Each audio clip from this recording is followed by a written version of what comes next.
concept of karma seems brutal. You know, all beings are thrown to a vast system of rules that they have no idea about. Well, it's not exactly that nobody has any idea about. All the Buddhists know about karma. All the Hindus know about karma. It's only the Christians and the Jews and the Muslims who don't go into that system. But still, as a Christian, we learn Sunday school, hey, be careful of your actions, isn't it? I mean, I don't know if you learn that also. You don't learn that in Judaism. No, we do. Huh? We do, yes. Yeah, so it's not that they have no idea about. And by that, these beings are creating more pain and suffering. Yeah. But if you want something that is fair, I don't know anything fairer than karma, to be honest. Because otherwise, how are you going to explain when people are really good, people are getting harmed? How? A God wanting them to suffer? I don't know who asked the question, but this is fairness, this is it. You sow the seeds, that's what you will reap. As I said, many people know that. Many people do believe in rebirth. But we always think what I believe, everybody else believes. It's not like that. And again, it comes from a concept of creator who wants to punish the people. Isn't it? Somebody made that system. They're thrown into a system. We're not thrown into any system. We throw ourselves into the system. This is it. I mean, this is the Buddhist view again. Whatever I'm saying, you don't have to accept it. This is what Buddhism says. There's Buddhists who live like that. There's Buddhists who, we were just talking about Sri Lanka. Sri Lanka had a civil war also with the Hindus against the Buddhists. They all know that they shouldn't kill, they did kill. Why? Habit, confusion, self-cherishing, my view is better than the other person's view. That's why there is wars. This is it. So just knowing it doesn't mean that everybody then would be safe. And as I said also, just not creating negative actions is not going, as a Buddhist, is not enough for you to be okay. As a Christian, at least, yes. Christianity is much easier to practice than Buddhism. You just abstain from negative actions, you go to heaven, that's it. Buddhism, you have to then give up your negative emotions, plus then giving up all views about good and bad, existing, non-existing, and so forth. So, okay? I don't know who asked that question. If you want to go further with this, then just say something. Huh? What? It's okay? Why Buddhism is using the term emptiness? In my understanding, they mean interdependence. No. Emptiness implies that there's nothing there. No. There's two sides to reality. Ultimate reality, where nothing exists really, everything that exists is empty of real existence, not empty of existence, empty of real, inherent, true existence. So that's not nothing. Because in order for something to be empty, in order for this clock to be empty, you need a clock. That's not non-existence. Okay? Interdependence is the relative side of it. Things do exist, yes, as dependent arising. So these two things go together. Because if you think about emptiness, it gets rid of non-existence. Because in order to have something that is empty, you need to have something as a base for it. So when you think about emptiness, you get rid of non-existence. When you think about dependent arising, you get rid of real existence, inherent existence, existing from its own side, independent existence. And these are two sides of the same coin. Do you understand? What is dependent arising?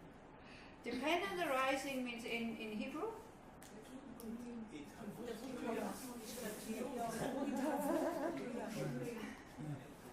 Did we have 10 different things?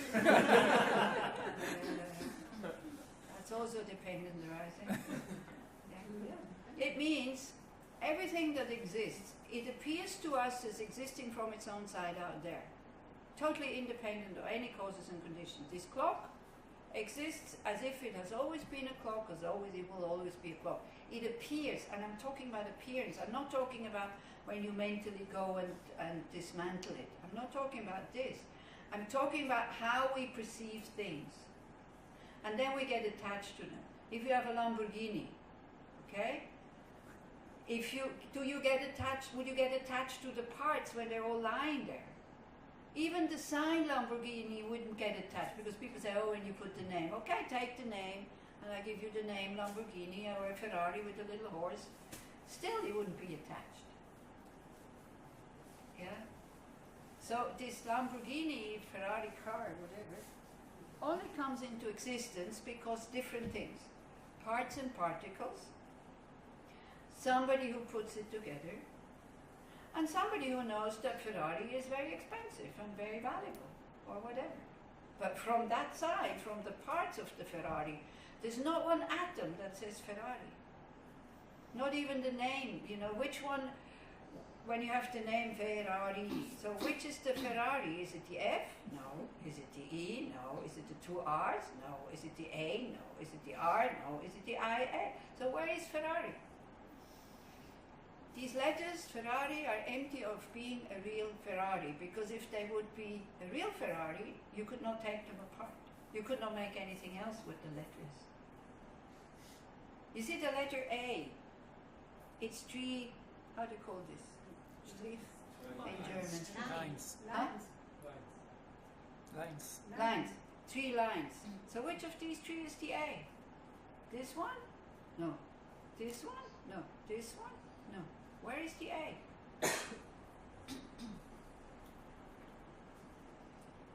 Where is it? In the concept. When somebody decides that these 3 lines are A, only then it becomes A. This is why nothing exists separate from the mind, as that what it is. It's the mind who gives the label. And if the mind would only give the label, so you have the basis, it's the parts of this, then you have a mind who gives the label clock, but then we add more. The confused, the ignorant mind adds my clock, for example, then it becomes very valuable. If it's Yossi's clock and somebody steps on it, oh, too bad, sorry for you. You're in a shop and you buy the clock and you go out and you drop it and it breaks. Disaster. Somebody else is in the shop and breaks the same clock. No problem. It's the same clock. What makes a difference? Your mind saying, I, me, mine. Okay, I got a device here for emptiness. Is that okay with the... It goes together, interdependence, or usually it's called dependent arising, or interdependence. It goes together. And Thich Nhat Hanh, in his little booklet, The Heart of Understanding, when he explains the Heart Sutra, explains it really nicely. He takes a sheet of paper and he says the whole universe is in this sheet of paper, but there's no paper anywhere. So this paper is empty of being paper. It's everything else but paper. This is why it can be paper. It's very nice. Do we have it? Do we have it? Yes. Do you have it in Hebrew? Yes. Yeah. So it's really, if you want to know about emptiness, because of course he talks a lot about interdependence. Maybe he doesn't talk enough. I can't remember when I read the book. Maybe he doesn't talk enough about emptiness, because emptiness is nothing you can say that much. I just read it. Yeah. So this paper is empty of being paper because you cannot find the paper anywhere. And this is why it can be paper. If things would be existing in and of themselves, they would need no causes. That means there could be no transformation whatsoever. And we know that nothing can exist like that. So because things are empty of inherent existence, this is why they can exist as a dependent arising, being dependent. Then when we talk about me, I, this strong feeling, I don't know if you felt it in the last meditation. If you haven't felt anything, then just next time you get really angry, you go look. it's right here. And you go, look, why? Because I didn't get what I wanted, or I got what I didn't want. And this I sometimes, I can't remember also, when I dislike somebody, not so much anymore because I really know the game now, but I was in Tushita also and didn't like somebody there that was working there also. So she had forgotten to make photocopies for a course. Yeah, the course lasts 10 days. Of course you need to go down, but whether they have these photocopies the first evening or not, and then the second day, it really doesn't matter. And she said, oh, I'm sorry, I felt this coming up. And luckily I was able to, with mindfulness, I saw it and I took a step back. I said, hey, what are you, crazy? She forgot to make the photocopies. Where's the harm? This is it. Anger always feels threatened and harmed. So when you have this thing coming up from the self-cherishing, you go like, hey, what's the harm? It's okay, but it's like it blows everything out of proportion. Then I noticed I don't like her, and I was happy that she made a mistake, so I could not blast my anger at her because it would have been justified. The moment I saw it, really saw it like from very deep, my aversion towards her was gone. It's quite amazing. And of course, self-cherishing in the Tibetan Buddhist tradition is the big thing. Everything. There's one thing to blame, only one thing to blame, which is what? Self-cherishing. In the 7-point mind transformation, the third point, put the blame on one thing, the self-cherishing.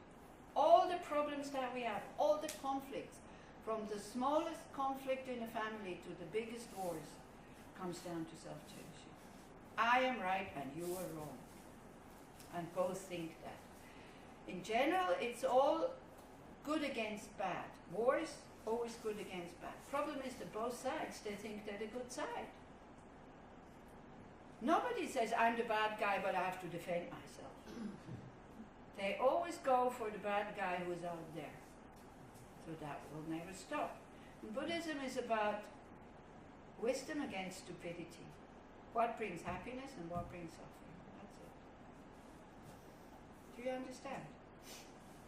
Okay, so this thing is an optical illusion. There's a spider in it, but don't worry, the spider is made out of plastic and it will not move if you don't move the thing. So it's an optical illusion, you can give it around and you need to hold it at the right angle, maybe about out here, and you can play with it, yeah? So there's a mirror on the bottom and there's a mirror on the top.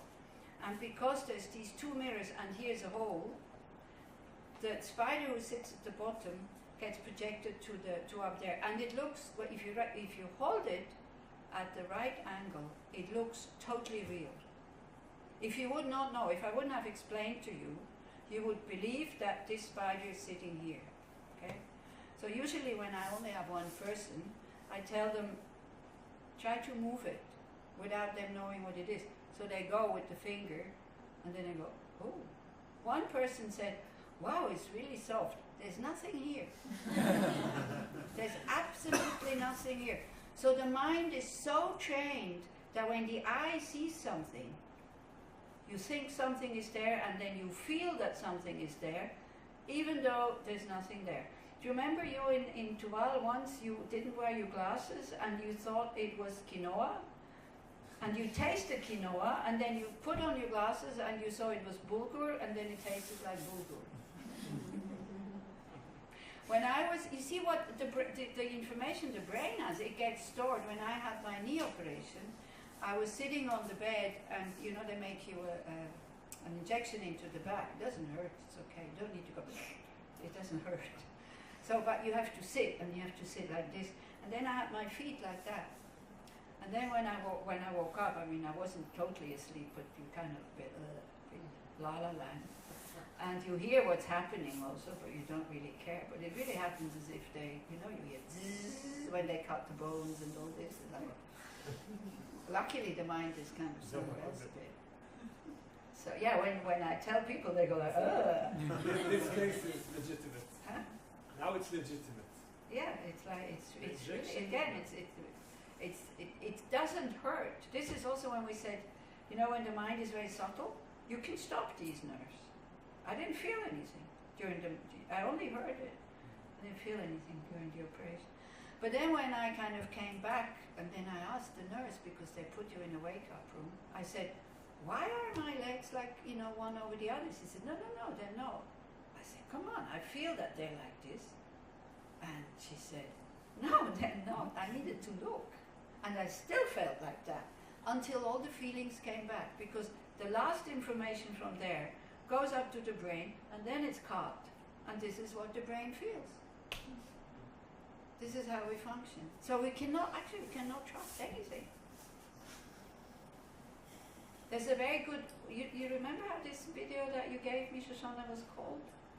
I used to call it Brain and Senses, but I don't know if it was called like this. It's a very nice movie that Shoshana had or has, I don't know if you still have it, which they show you all these experiments where it's total illusion, but you totally believe that's the way it is. And how it starts with these different shades. Yeah? It's so amazing. And it's really good when you see these things and you go like, and you start to understand something on a really deep level. Yeah? So the funny thing also is here, some people don't like spiders and they have phobia. So even they know it's not here, even they know it's a plastic, they cannot bring to touch it. So we made experiments with these people until they, so these phobias are residues of past experiences. And you can undo these residues by telling yourself again and again and again, the spider is not here, the spider is not here, the spider is not. Finally they were able to touch it. But then one very stupid boyfriend, sorry I have to say, because she was going there, she was almost there, and then he went like this, and boom, the whole thing flew, and then again we had to start all over again. So, but I think you could work with this, with spider phobia. And I have a very good friend, she practices longer than I have, and she's really good at practice. Practice not, mantras and all this. This also, she paints tankas and everything. But she's very good at mind transformation because she has a very, very harsh mother who just criticizes her all the time. But she still goes and helps her and is not angry and is like, no. Anyway, but she has spider phobia. She cannot touch it. She cannot touch it. So this is how strong this is. Do you have these, these, when on a fair, you have these little carts and then they go through tunnels and all this, and then there's spider webs, and then there's phantoms coming out like this. Do you have this also? Yes.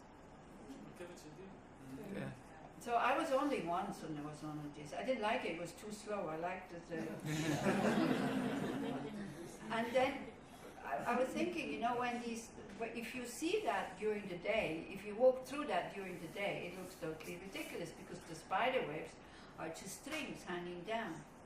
So I was actually wondering how long it would take for the mind, in the dark, going through there and not get frightened anymore. How many times you would have to go.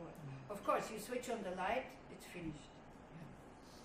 So our mind projects inherent existence, real existence, the same way.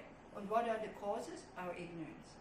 So kind of our ignorance is the two mirrors. This is the condition, the cause, and then it projects the spider up here, and then if you don't know, the mind reacts to it and is afraid.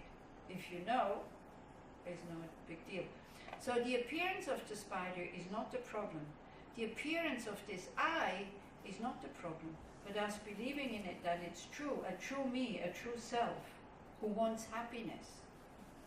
That we want happiness, that's for sure, but it's not this I that seems to be unitary, only one, me, and forgets about all the others. Yeah?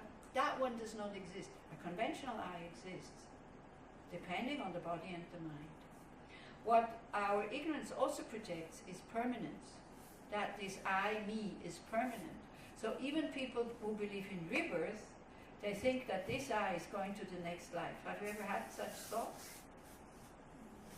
Yeah, totally ridiculous, but it's like, I was sitting on the ground at one point, because Geshe Tashi in a 10-day retreat, he sent us out every afternoon until people got really frustrated and angry, to look for the eye and to come back with how do you view your eye? Because this is the first step.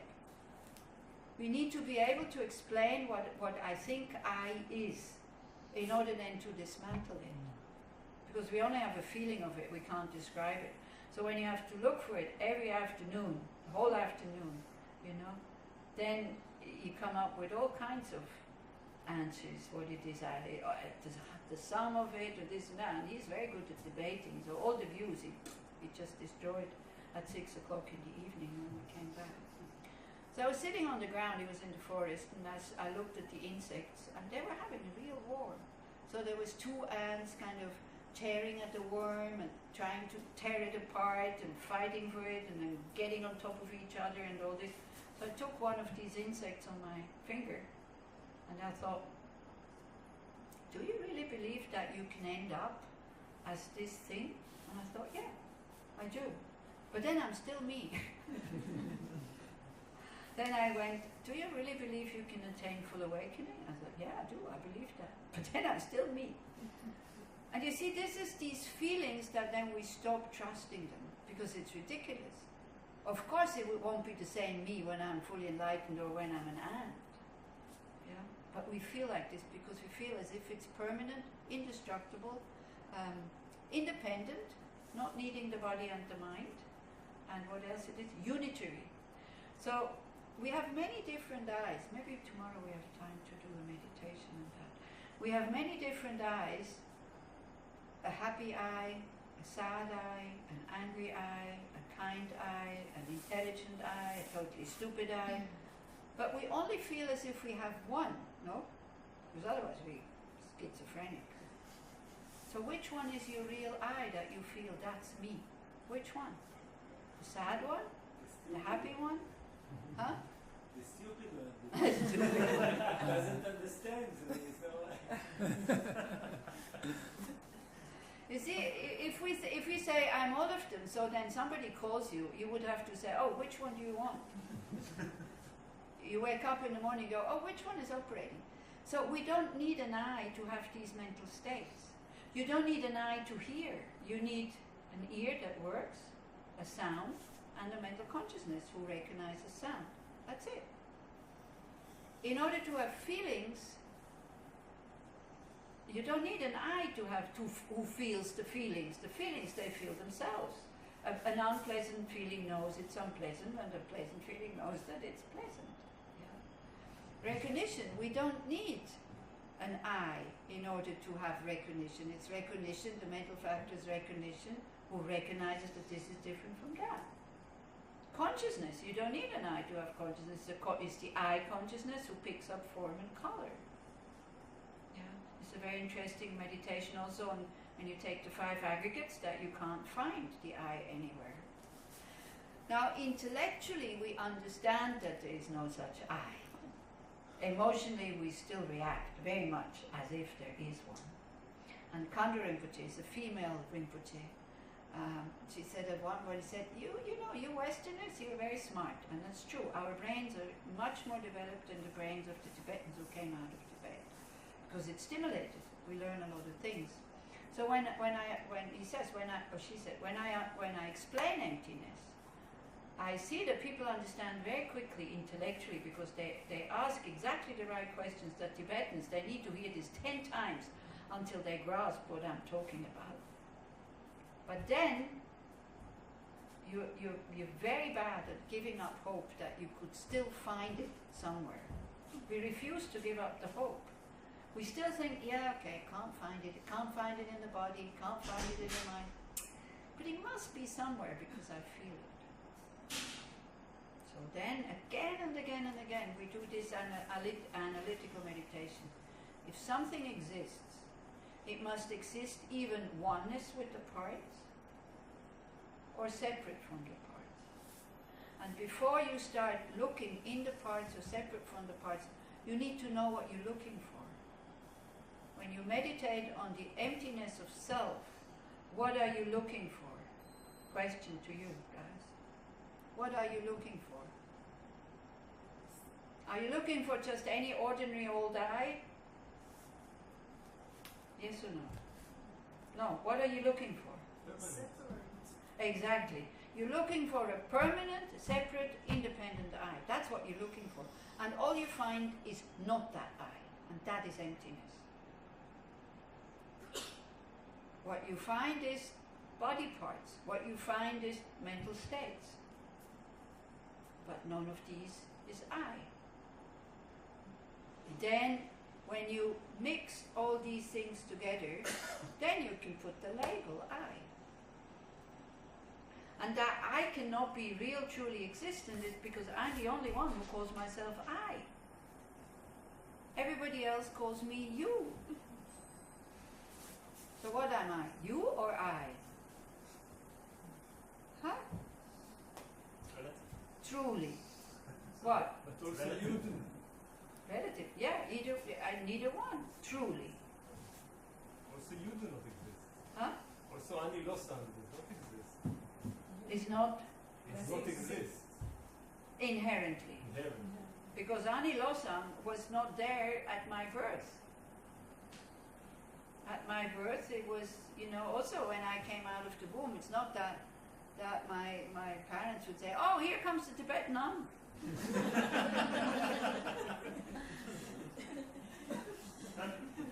They had to give me that name. It wasn't written here. I'm not inherently, and then I was Rita. Then I became Ani Rita. Then I had a lot of nicknames when I worked also. So who am I really?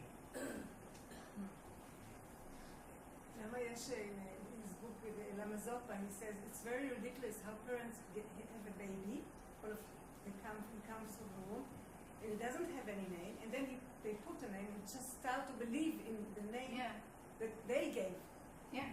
So it's a bit funny. Then it seems as if we're born with that name.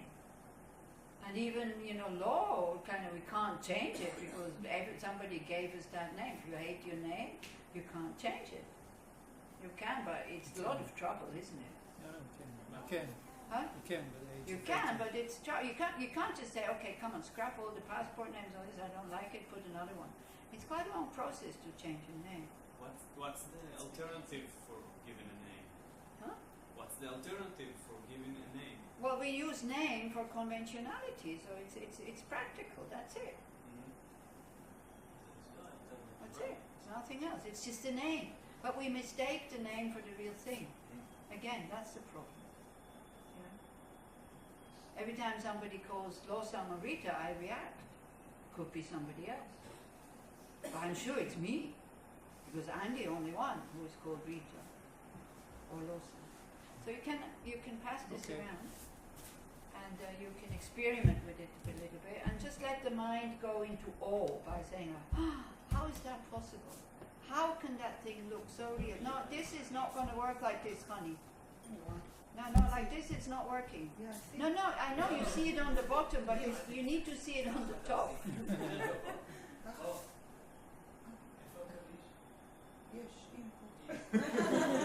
Yes, but it's not there yet. No, I see it here. Yeah, exactly. It's not there, but you see it. So this is the thing. We feel it, this I, me, but it's not there. It comes from misconception. This is the thing. And then we react to it, and this is the problem. Very, very powerful experience, the I. It's a very innate and powerful experience, the I. But only when the mind is in a negative state. When you're full of love, there is no sense of I.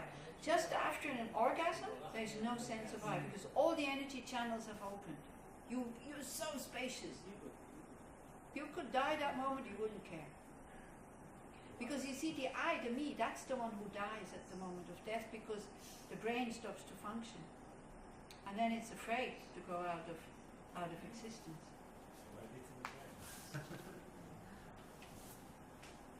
Okay, is that okay here with the emptiness, whoever asked it? Otherwise, please say so. Yeah? Okay? What is the meaning of mantra? Mantra means protection for the mind. I would say protection for the speech. Because while we are not necessarily for the mind, because it depends your relationship to the mantra. if you're not used to mantras and you think that should not be there, then of course you get angry. So then of course that's not a protection for the mind, but it's a protection for the speech. But of course again, for a Buddhist reciting mantras, you recite the qualities of whatever you recite. You're not asking please help me or something like that. For example, when we recite Om Mani Padme Hum, the Buddha of compassion, means the jewel in the lotus. What does it symbolize? Unification of compassion and wisdom. That's it. I think yesterday you did, what did you do yesterday? That one. Shakyamuni Buddha. Okay. Dayata means that's the way it is. Om is Aum, body, speech, mind of a Buddha. It's okay, he won't get angry. We can make fun about him and all this. It's like Aum means body, speech, and mind of a fully awakened being. That's why most of the mantras start with Om. Then you go Om, Om, Muni, Muni, Maha, Muni. So Muni means control. So there's three Munis. Muni, Muni, Maha, Munaye. So Muni, Muni means control over not being reborn in a lower state. Second Muni, not being reborn in samsara. And Mahamuni, the Maha means great or big, control over not going into this self-liberation nirvana, but manifesting again and again and again in order to benefit others. Soha means may the blessing of the mantra take root in my mind stream. So basically it reminds us of what we're doing.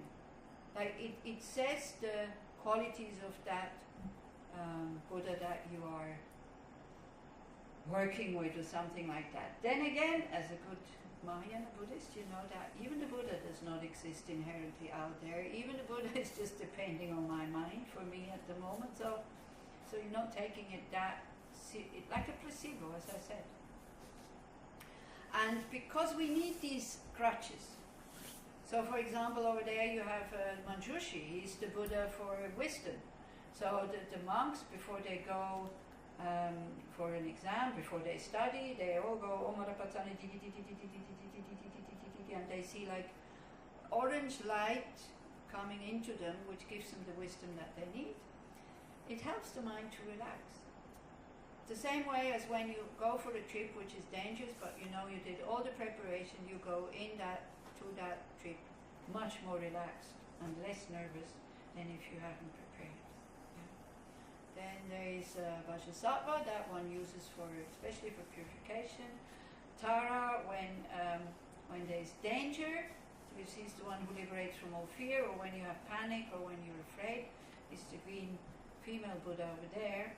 And it was funny because we were in Spiti, it's in India, where the roads are very narrow and the abyss is very straight, and on top of it, because it's mountainous area, so they're not really tunnels, they just carved out the rock for the cars to pass. Okay?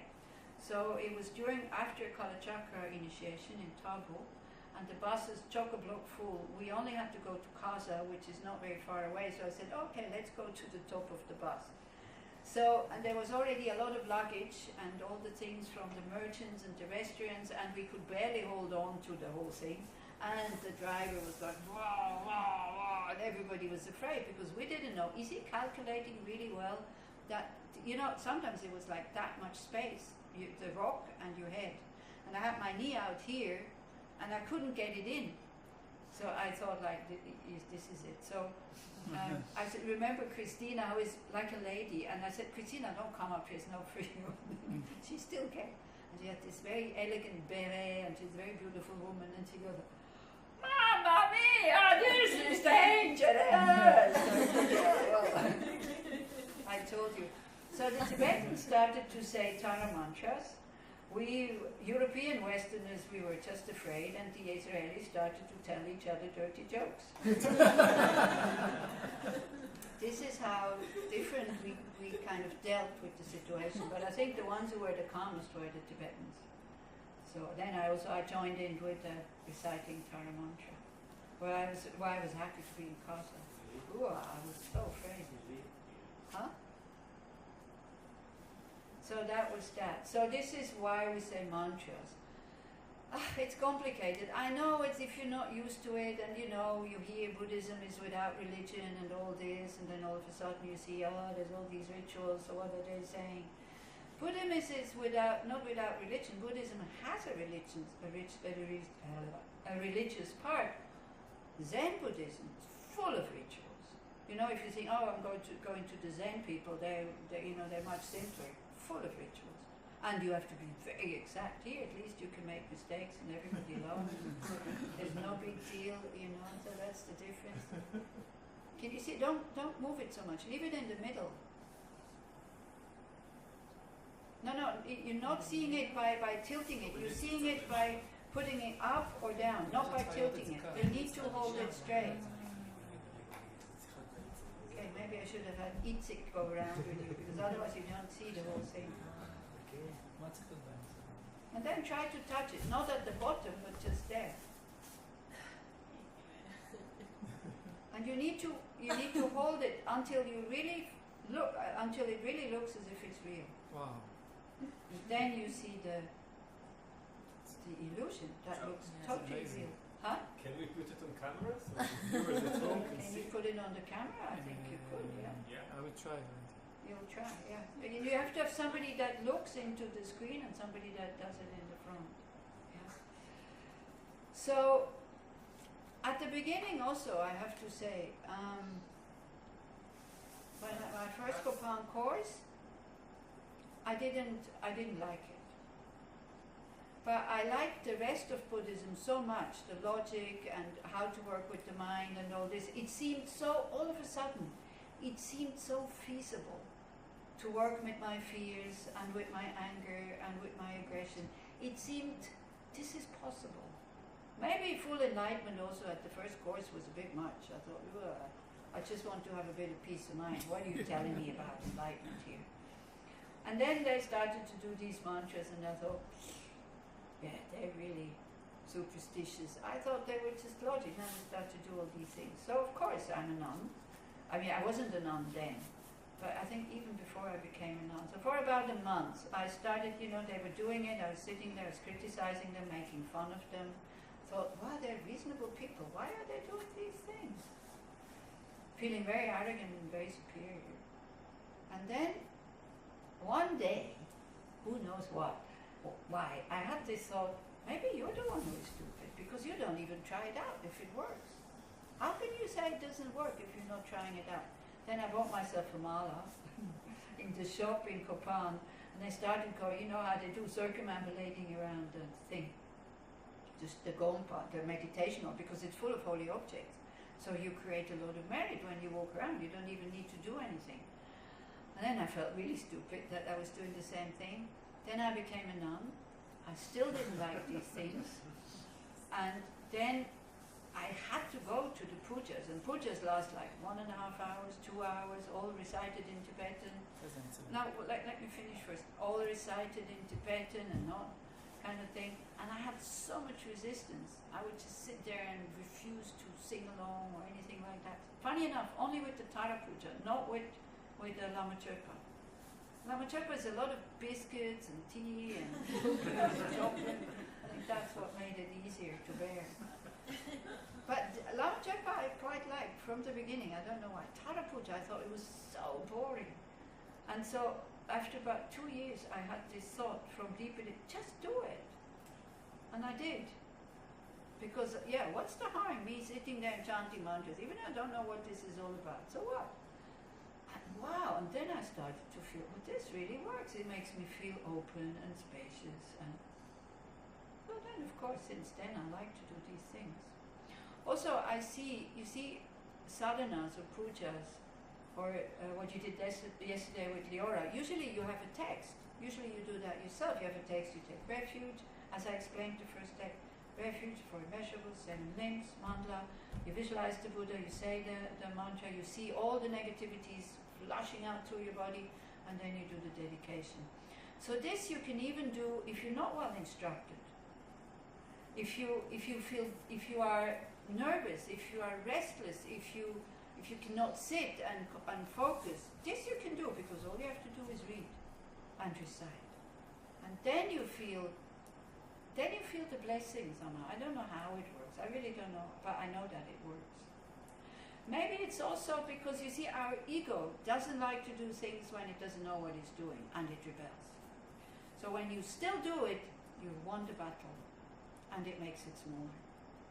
And it goes, okay. I think that's the thing. But there's many more things that could be said about tantric practices. The tantric practices where you visualize these Buddhas, say the mantras, visualize yourself as the Buddha. Afterwards, when you've dissolved everything into emptiness, then you rise as the Buddha. It's a very intricate system how to work with channels, chakras, drops, and stuff like that. And there's people who can do that. They can move their energies in the body up and down. Sexual energy also, maybe I shouldn't tell you that, but you're all grown-ups. They can, before ejaculating, they can draw it back up. Totally in control, yeah. Because the main negative energies, they're in our side channels, and the middle channel is blocked, and during orgasm, that middle channel opens. That's what they say. So this is why you have this amazing feeling of spaciousness during an orgasm. And so by drawing up these energies into the middle channel, then it opens. So usually it's kept secret, actually, these things. These are people, they can, in the middle of winter, 40 degrees below zero, but don't believe me anything, you have to really see it yourself. They can put wet sheets on their bodies outside and dry the sheets with their inner heat that they produce like that through meditation. Amazing mastery over the body.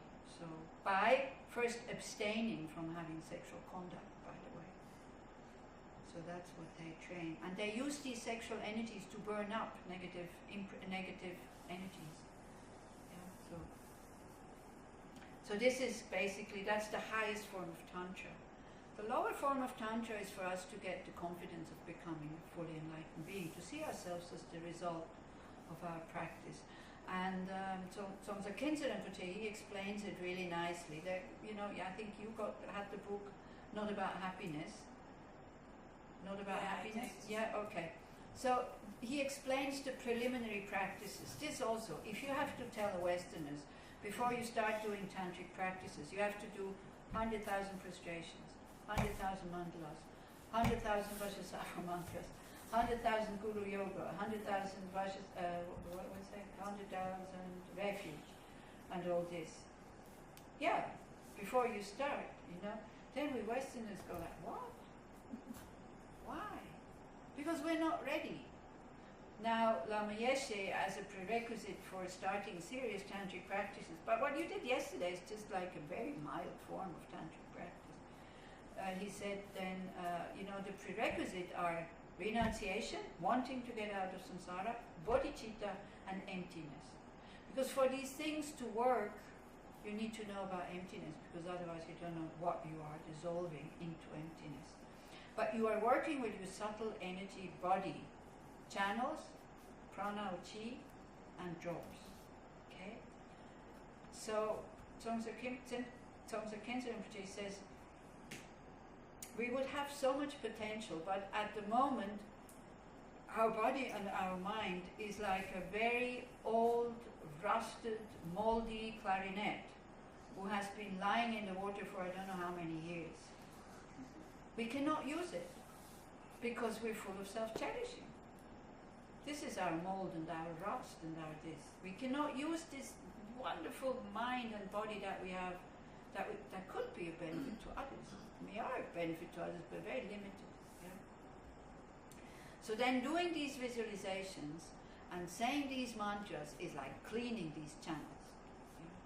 So we don't have to, this is the nice thing about these practices, you don't need to know so much about it, because the purpose of that is visualizing these